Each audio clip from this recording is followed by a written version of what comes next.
তা আল্লাহ জুহাটাকে ধরলেন, যুবক কালটাকে। ওয়াদুহা, বিশ্ব নবীকে বলছেন, হে আমার নবী, আমি উদীয়মান সূর্যের কসম করে তোমাকে বলছি। কেউ বলেছে না, ওয়াদুহা বলতে বিশ্ব নবীর যৌবন কালকে বলা হয়েছে। উদীয়মান সূর্য, তিনি পৃথিবীতে আলো এনেছিলেন, যে আলোতে সারা পৃথিবী আলোকিত হয়ে গেছে। কেউ বলছে না, ওয়াদুহা বলতে সূর্যের প্রখরতার টাইম। বিশ্বে যত যুবক আছে, শিশু অবস্থায় চরিত্র নষ্ট হয় না, যখনই তার ভিতরে যৌবনের প্রখর আসে, ও আমার বেটির দল, যখনই যৌন তরঙ্গ পৌঁছায় সমস্ত যুবক যুবতীর ওপরে, ওটাই হচ্ছে বেলা 9টা থেকে 12টা পর্যন্ত সূর্যের মতো। তাই আমার আল্লাহ ওই টাইমটার কসম করে বলছে, হে যুবক যুবতী, পৃথিবীর যত ব্রেক আছে, প্লেনের ব্রেক আছে, রকেটের ব্রেক আছে, ট্রেনের ব্রেক আছে, স্টেট বাসের ব্রেক আছে, বাসের ব্রেক আছে, মারুতির ব্রেক আছে, কার থেকে হার্ড ব্রেক যুবক তোমাকে লাগবে, কারণ তোমার গাড়ি এখন উত্তাল হয়ে গেছে। এই অবস্থায় যদি তুমি নিজের জীবন যৌবনে ব্রেক না লাগাও, চরিত্রে ফ্র্যাকচার হয়ে যাবে। আর চরিত্র একবার চলে গেলে ওই দাগটা মুছার মতো পৃথিবীতে কোনো ডাস্টার নাই। চরিত্র বড় নোংরা জিনিস। একটা উদাহরণ দিই, আমি আপনাদের গায়ের ইমাম। 15-16 বছর 20 বছর ইমামতি করছি, গায়ের লোকের এত ভরসা হয়ে গেছে, টোটাল মসজিদের হিসাব আমার হাতে ছেড়ে দিয়েছে। কমিটির মধ্যে ঝামেলা, হিসাব নিয়ে বসেছে, তো আমাকে নিয়ে বসেছে, 20,000-এর গোলমাল, মিলাইতে পারছি না। কমিটির কাছে আমি চোর হয়ে গেলাম, চোর। কমিটি আমার নাম দিল চোর। কমিটির 10টা ছেলে বসে বলছে, আর যা হয়ে গেছে হয়ে গেছে, মৌলভী সাহেব মানুষ, এটা আর প্রকাশ করে লাভ নাই, মৌলভীকে বলে দে, এই তো আজকে মাসের হলো 25 তারিখ, এই মাসের শেষ তারিখে যেন চলে যায়, আমরা মৌলভী দেখে নিব, চোরের পেছনে নামাজ পড়ব না। চুপচাপ আমাকে বিদায়ের ঘোষণা দিয়ে দিল। ডিসেম্বরের 31 তারিখে চলে গেলাম। এবার ইমাম আসতে লাগলো, ইন্টারভিউ চলছে, কেউ 2 মাস থাকছে, কেউ 4 মাস থাকছে, আর টিকছে না ইমাম। যখন ইমাম টিকছে না, এই করে 2 বছর পেরিয়ে গেল, কমিটি আবার বসলো, না রে, ভুল হয়ে গিয়ে হিসাবটা গোলমাল হয়েছে, কিন্তু লোকটা ভালো ছিল, অখিটা আমাদের গায়ে ওই লোকটাই সুটেল। আবার ডাকলো, আবার এলাম, আমারও মহব্বত ছিল।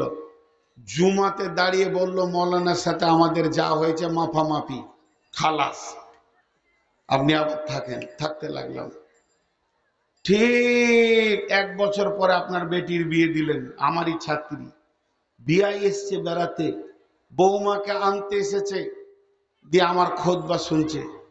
ভাত খেতে খেতে বিয়াই আপনাকে বলছে, মৌলভী একটা রেখেছেন ভাই, খোদবা শুনে জান ঠান্ডা হয়ে গেল, এত দামি মৌলভী দেখিনি, সুবহান আল্লাহ, খুতবাটা শুনলাম তো জান ঠান্ডা হয়ে গেল।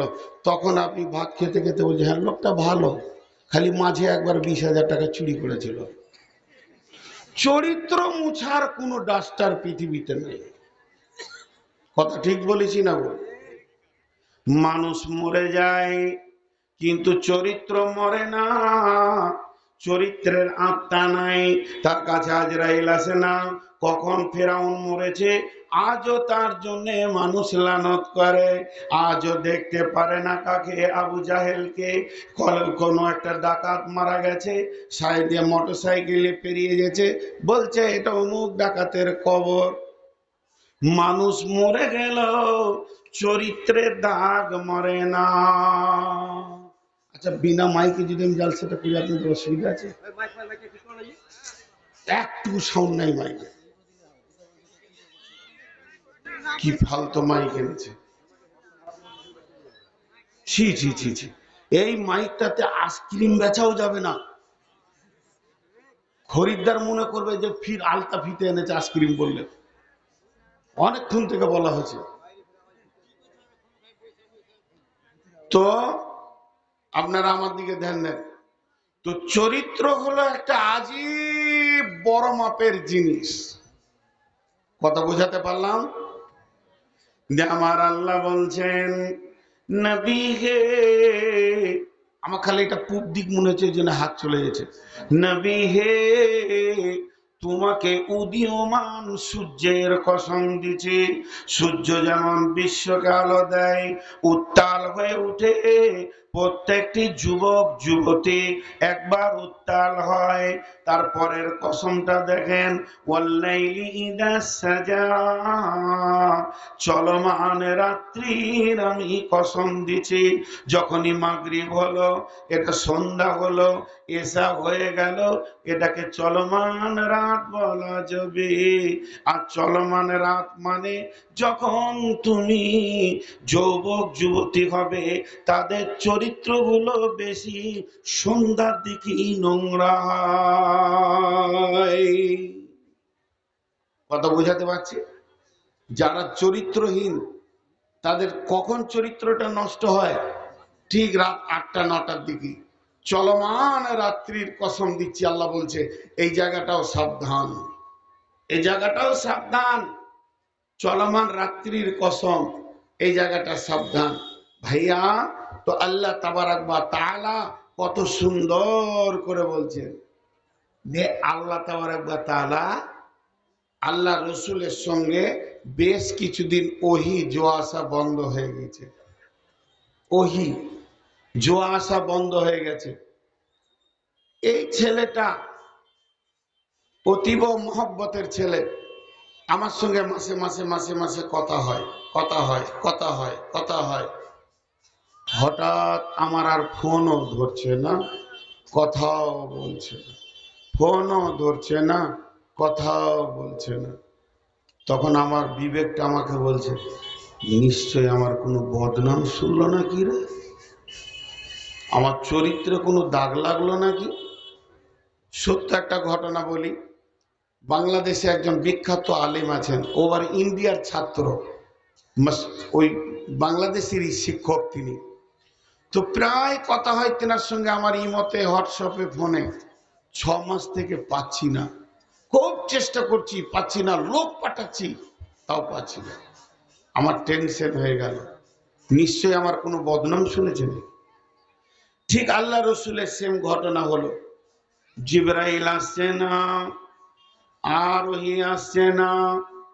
বিশ্বনবী ভারাক্রান্ত হয়ে গেল, মনে মনে চিন্তা করে, না জানি আল্লাহ আমাকে ছেড়ে দিল, আমার কোনো ত্রুটি পেল, আমার ভালোবাসা কেন আল্লাহ আমাকে ছেড়ে দিয়েছে, আল্লাহর সাথে সম্পর্ক কেন শেষ হয়ে গেল। তখন আল্লাহ তাবারাক ওয়া তাআলা, এই যে কয়েকদিন ওহী বন্ধ ছিল, আল্লাহ রসুল ভারাক্রান্ত, মনে শান্তি নাই, চলতে ফিরতে উঠতে খেতে কোনো দিকেই নবীজি শান্তি পেয়েছেন না। তখন বিশ্ব নবী অনেক টেনশনে পড়ে গেছে। এমন একটা সময় শুরু হলো বন্ধু, এমন একটা সময় এলো যে আল্লাহর নবী চিন্তায় পড়ে গেছে।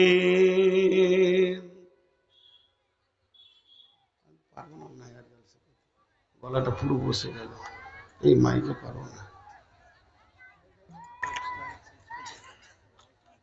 মাইক ছিল পরশুদিন। তো মনে হয় যেন আমাকে আল্লাহ ছেড়ে দিয়েছেন। রসুল টেনশন, মন ভালো নাই রসুলের। কেন এটা ঘটেছিল জানেন? কুত্তার বাচ্চা, মানে কুকুরের যে ছোট বাচ্চা হয়, একটা বাচ্চা মরে গিয়ে রসুলের খাটের তলায় ঠেকে গেছে। আর কুত্তার বাচ্চা যেখানে থাকবে ওখানে ফেরেশতা আসবে না। কি আল্লাহর হুকুম, মরা তাও নষ্ট হয়নি, পচেনি, গন্ধ হয়নি। তো আম্মা জান আয়েশা ঘরটা ঝাড়ু দিতে ঢুকেছে, ঝাড়ু দিতে দিতে এমনি করে দেখছে কি ব্যাপার, ঝাড়ুতে বাঁধছে কে, টেনে দেখছে একটা কুত্তার বাচ্চা। ওটা কেন আম্মা জান আয়েশা ঝাড়ুর উপরে চাপিয়ে নিয়ে গিয়ে যখনই বাইরে ছুড়ে দিলেন, যেই বাইরে ছুড়ে দেওয়া এমন সময় জিব্রাইল আমিন এসে বলছেন, মা ওয়াদ্দাআকা রব্বুকা ওয়া মা ক্বালা, নবী হে, তোমার আল্লাহ তোমাকে ছেড়ে দেয়নি এবং তোমার উপরও নারাজ হয়নি।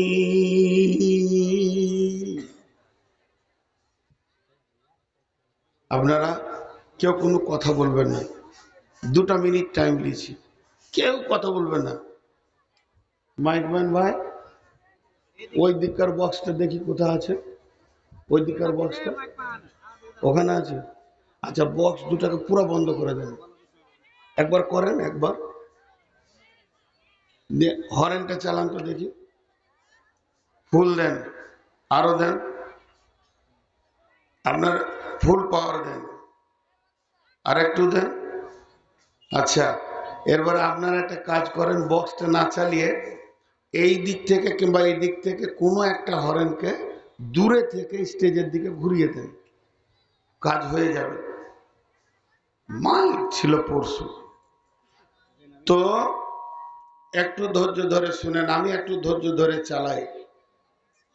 তো আল্লাহ তাবারাক ওয়া তাআলা জিবরাইল এসে বললেন, আল্লাহ বললেন যাও বলো, মা ওয়াদ্দাআকা রব্বুকা ওয়া মা ক্বালা,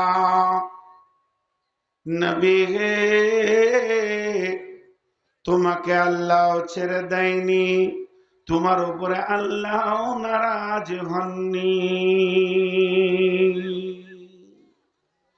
মনটা খানিক খুশি হলো, তাহলে আমার চরিত্রে কিছু গোলমাল হয়নি।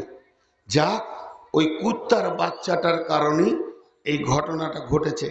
আর যে কদিন জিব্রাইল আসেনি, এ বেঈমান কাফের মুশরিকেরা আল্লাহ রসুলকে জ্বালাতে শুরু করেছে।